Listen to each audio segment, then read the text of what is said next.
Eruption looked like an atomic bomb. Repeating, Mount St. Helens has erupted. This special report came to you from ABC News in New York. Stay tuned for further details. We return you to our regularly scheduled program. No, Mt. St. Helens hasn't erupted again. But that's the way the world learned of the eruption of Mt. St. Helens some 10 years ago today. You know, we in the Yakima Valley had an inkling of the importance and the magnitude of that great event. But it wasn't until some 3 days later that the world would learn of the awesome power of nature through these incredible photographs.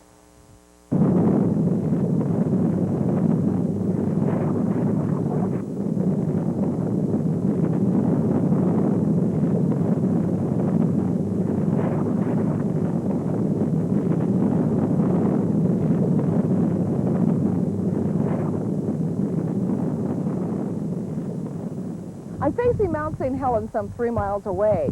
Behind me is Bear Meadow. That's the place where those incredible pictures were taken. 10 years ago, a group of Seattle campers decided to come up to this area to record history. And indeed they did. William Dilley was a member of that party, and he told me that he was lucky he made it down alive. And I decided to sit down on the log, drink some coffee. Gary set up his camera, and through the binoculars I seen half the mountain cave in and start coming toward us real fast. And at that point I decided we better move and get out of this area because, I mean, as you could see, half of it was gone. And I mean, it wasn't going to stop. It disoriented me, and to where I did look away once, maybe just because I really didn't want to see what was really happening. And I figured as long as everybody was kind of idle, standing around, well, not really standing around, I mean, we're scared to death. I might as well try to let other campers in the area know what was happening, because there was no sound. It was more of a visual experience. And when I saw that much land moving at one time, I knew we were in for some trouble. The eruption that rocked the Northwest, Mt. St. Helens, 10 years after, will take you back a decade to a moment in Northwest history none of us will ever forget. Apple Valley Broadcasting presents Mt. St. Helens, 10 years after. It's impossible to imagine yourself that close to an erupting volcano. So huge, so forceful that it even blew away the sound. For William, the scene before him was too immense, too intense to watch, the shifting horizon so disorienting that he had to look away to keep his balance. From those astounding pictures, you and I tend to concentrate on the explosion part of the eruption. But William and his fellow campers had a front row seat to the largest movement of land in recorded history. It's simply something to which the rest of us will never be able to relate or understand.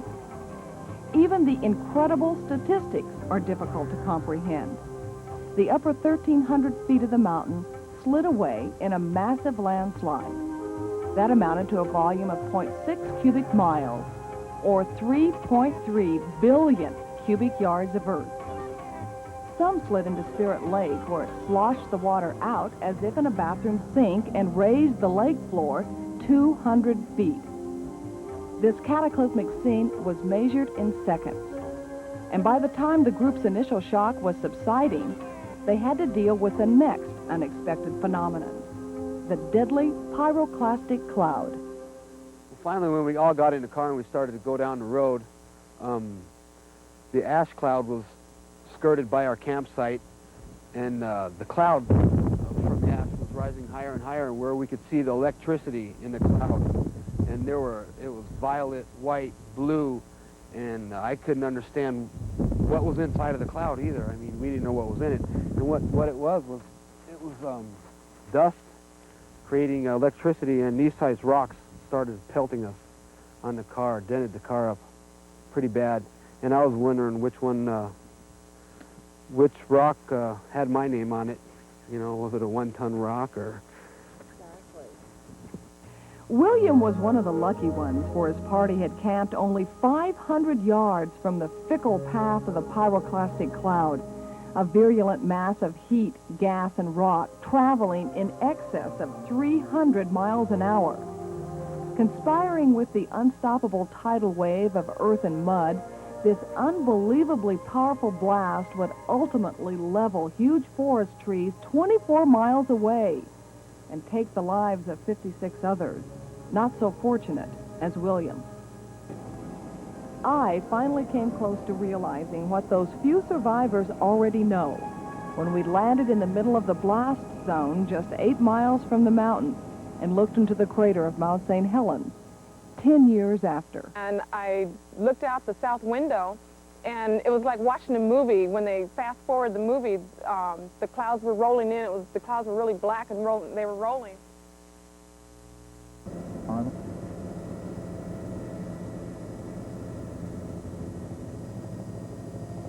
10 years and 1 day ago, the North Toutle River flowed through a verdant green valley. A highway ran along the river connecting the Weyerhauser base camp with nearby towns. Now, it looks like this, covered in places by hundreds of feet of rock and sediment from the mud flow that rolled off the mountain and wouldn't come to a stop until it reached I-5.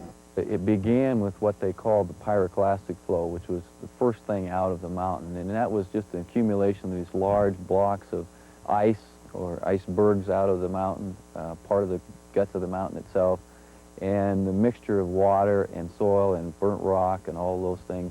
And as that went down the valley, it mixed with the side streams that came in, the water, and became much more viscous. It started out very slow, moving only about 2 or 3 miles an hour. By the time it got to I-5, it was probably traveling at 25 to 30 miles an hour. And it was more like just mud at that end.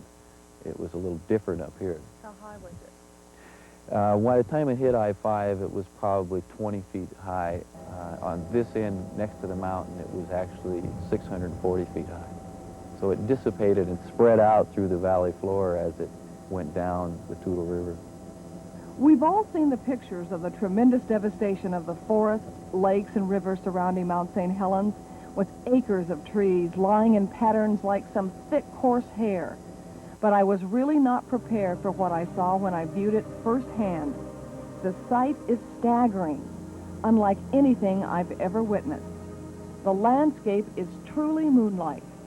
Except for some gray tree stumps, this could be the surface of some dead planet. The ground is gray and coarse. No living vegetation is visible.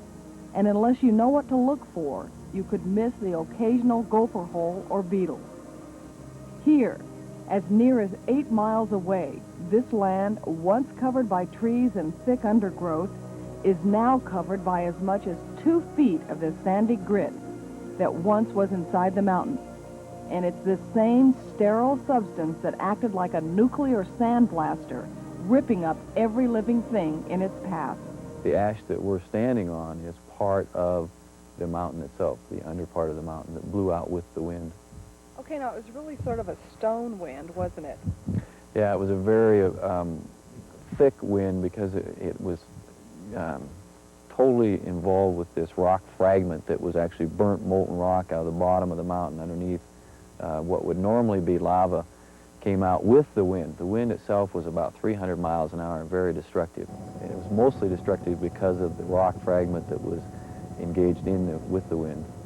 The eruption didn't occur as scientists expected. Instead of a gurgling, slow-moving lava flow, the pyroclastic cloud blasted out of the mountain with temperatures nearing 1,100 degrees and blew down or scorched 200 square miles of forest. Because of the extreme temperatures, nothing in this immediate area would survive. David Johnson was a USGS geologist, worked for the USGS, and he was positioned on Coldwater Ridge itself, which is just south of us, back over here between us and the mountain. He was about 6 miles from the mountain at the time that the wind hit. And his last words were? His last words were radio report to his main office in Vancouver, where he said, "Vancouver, this is it." That's about all he was able to report before the wind from the mountain hit him. In 1982, 110,000 acres of this land was designated a national volcanic monument, not to be disturbed. No reforestation, no logging, The area has been left as it was following the eruption. A living experiment where everything from elk to microbiology can be observed and studied. It's a chance to see firsthand just what the power of nature can do and to watch it restore itself without the influence of man. For the last 10 years, Mt.St. Helens and its surrounding area has been a mecca for scientists. For above all, St. Helens is a study in contrast.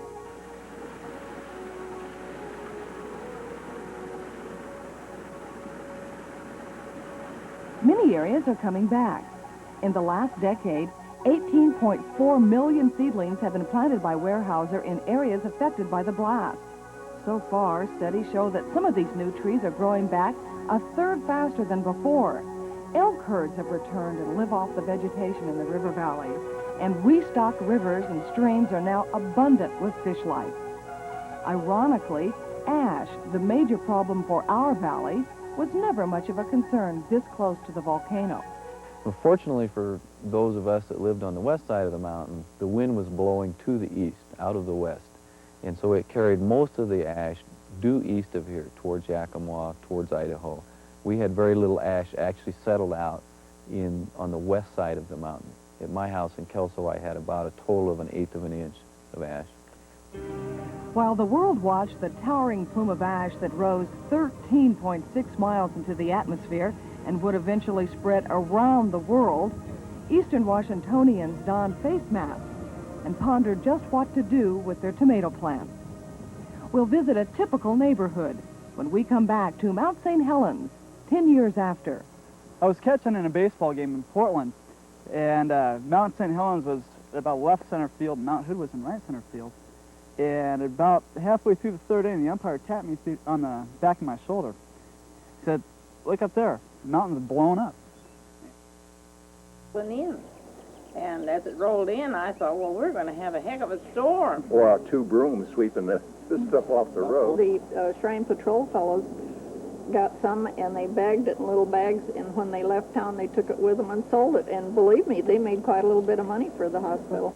The eruption of Mt.St. Helens is one of those unique and rare events where everyone can recall exactly what they were doing the moment it happened. The mountain blew, everything got dark, and all of a sudden it's raining some unknown substance and flashing lightning. What do? You call the State Patrol. Things became much in disorder due to the fact we didn't know answers to things. Phones are ringing, people are coming in, they are not knowing what to do. We're trying to get help from others as to guidance and directions to what we should be doing. We take and get many calls, of course, as we discussed before, not knowing answers. We not knowing answers to the questions, which left people in limbo as to what to do, other than we could tell them to keep listening to their local radio stations. As information came available, it would be broadcast to them from the different agencies that were becoming involved very quickly. And if you were traveling that day and thought you had problems seeing, well, so did the state troopers, who were just as much in the dark as you. It's incredible that there are no deaths attributed to the traffic problems of those first few hours. As we drove through this area on that Sunday morning, it was just almost pitch dark. And it seemed like as from this point until we got to Highway 40, or excuse me, Highway 12 and 40th, it even got darker.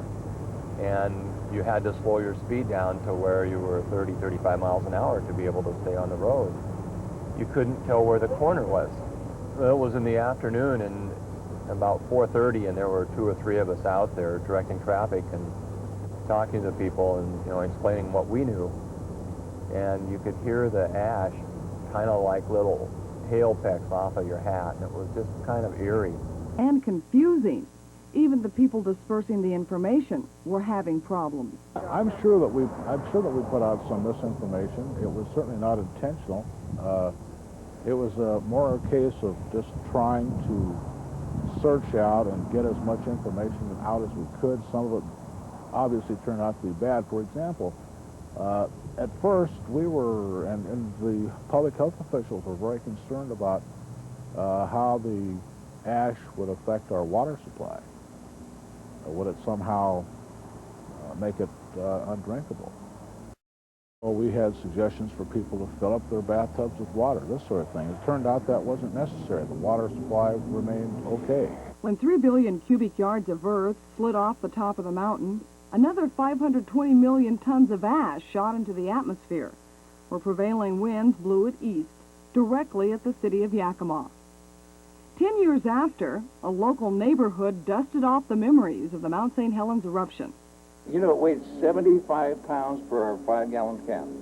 That's what it weighed, 75 pounds. That was rock. Well, I went out in the garden, and here's all these big cabbages, and I can't believe they're not that size this year. But all of the outer leaves were just laid flat to the ground and just filled with all this ash. And it just looked like you were on another planet. The National Guard said they picked up 23 tons from that curve, and there was as much or more in this curve down here. Yeah.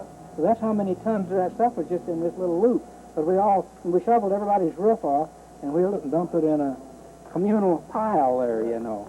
While you were worrying about disposing of that pile of ash, John Van Bell was figuring out a way to clean the county. To begin with, we found out that it was too much for just the ordinary street sweeper to pick up. So we went in with water trucks, tried to flush it. The material didn't move very well. That time we took road graders after we had wet down the road, put it in the windrow, and then we took front-end loaders and loaded on trucks and hauled it off. And then we used the street sweepers to come up behind to clean the streets afterwards. Approximately 3 inches all over the area in the city of Yakima and just outside of the city, and went as far north as up to the Cascade Mountains in our area, and about as far south as around Tompkins and Wapato. We didn't do any cleanup around Sunnyside in that area. The ash acted as a bonding agent, bringing neighborhoods together. Where neighbors helping neighbors was a scenario that would play out all across the valley. The neighborhood band together, and they made Jack McGuire a captain of the group. And so they went from house to house and cleaned each roof as they went down. Otherwise, I would never have got it done. No way. But it was the cooperation. It was a cooperation of the whole neighborhood that did it. Well, I was up on top of your house, pushing too. Well, I don't know who all was up there because Yes, she was one of them. yeah, she was cleaning out the gutter. I was up there, and so was Jean. There must have been about at least 8 or 10 of us that were, you know, that were out helping, because it was so much easier that way. It was something that we could not accomplish alone, but as a group of people, it worked out, and it was. Oh yes, you could we do all that. felt good about it. And while neighbors were helping neighbors, our neighboring cities were lending a helping hand. Well, really, we had difficulty finding street sweepers at that time. So one night, about 11 o'clock, I received a call from a gentleman in Chicago. He wanted to know what we needed. I told him street sweepers. But 1 o'clock, he called me back, and he says he found several of them. And I asked him where they were. He said about 60 miles south of Washington, D.C. Took a long time to get them over here, but we didn't use those. There was a gentleman in California who had bought several street sweepers. He was going to sell them to South America, to some of those countries. And he came up here with those street sweepers, and he helped us out. For neighborhoods, the ash was nothing more than the decade's largest nuisance. Farmers and local orchardists, however, were worried about the effect the ash would have on their crops. Well, I think like any industry would, we didn't know exactly what was going to happen. We came out the next morning after the fallout and to find 3/4 of an inch of sand covering trees, houses, everything, and no one knew what damage it would do, if it was toxic, if it wasn't toxic. Some worried about an agricultural catastrophe. For all we knew, it could be poisonous to our livestock and crops. But as it turned out, we were basically dealing with beach sand, and we decided that the first thing that needed to be done was the trees were covered with sand, that we needed to get them cleaned off so that photosynthesis could take place, and the trees didn't get any more stress on them than necessary. So we went through with our airbrush sprayers, just using air to blow the sand out of the trees and let it settle to the ground. And that worked fairly well. Took a couple of passes through, and then the overhead sprinklers after that to continue washing them down. And we were able to get them cleaned up pretty well. Whether you tried to blow it, shovel it, sweep it, or hose it, the ash affected us all. And it took the city and county about a month to finish the job, and when it was done, residents and crews had moved anywhere from 450 to 600 tons of ash. I saw these big storm clouds coming. I went, great, my game's going to be canceled. And the next thing I know, it's starting to rain ash. It was bouncing all over my car that obviously I just washed. And, well, my game was canceled. I was coming over from my cabin up in Spokane. All of a sudden, a truck comes by me and says all this dust starts coming up, and turned on the radio and found out, like a bunch of fools, that St. Helens had finally blown. So we tried to make it to Moses Lake, and by the time we got about 13 miles out of Moses Lake, the car wouldn't take the ash anymore, so it finally died on us. So we got out and started putting it towards Moses Lake, walked about, a mile and a half or so, and finally a pickup came by and gave us a ride to the EFEX entrance into Moses Lake, and National Guard stopped us there and told us to go into the cafe across the street, and walked over to the cafe and walked in the door, and about 10, 15 people came running at us and physically removed us from the building and told us to get out of there. I guess they must have been scared of us because we've been out in the ash for over a couple. You can see Mount St. Helens, and to the east, the Yakima Valley. St. Helens is flanked by the more majestic Mount Rainier and Mount Adams. It's not as large, and it's half empty. But 10 years after its eruption, Mount St. Helens is still the center of attention. Just 25 miles away as the crow flies, steam vents from the new crater dome and sprinkles a fine layer of ash over White Pass. In the springtime, as the snow begins to melt, is when you notice the ash that has fallen throughout the winter. The snow begins to turn brown. The windy days in the wintertime blow everything, debris and everything out of the trees. And that sits throughout the winter. And when the snow melts, that brown look in the snow starts coming out. And that's, most all of it is from St. Helens. A subtle reminder of the mountain's potential. A force so powerful that it's capable of doing this.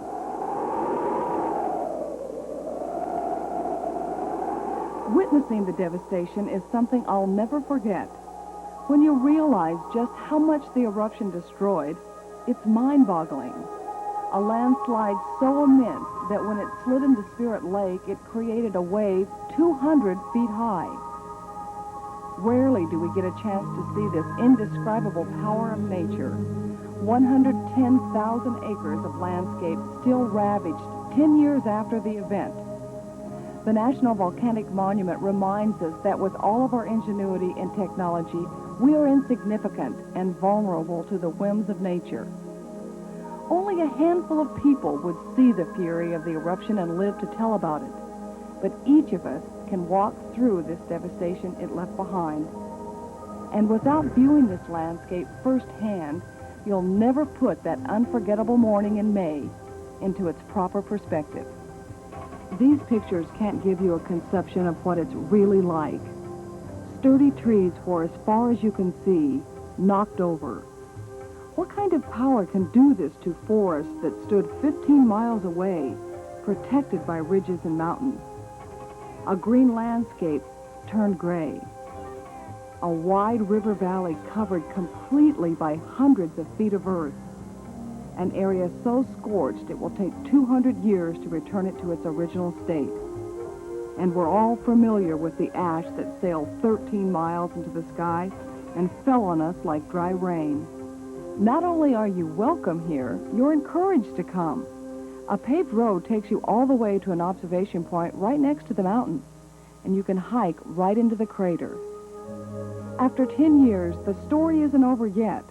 St. Helens is still simmering today, and scientists predict it could erupt again in the next 20 to 30 years. May 18th, 1980, a day Northwesterners will never forget. We hope you've enjoyed Mount St. Helens 10 years after. For Apple Valley Broadcasting, I'm Julia Clark.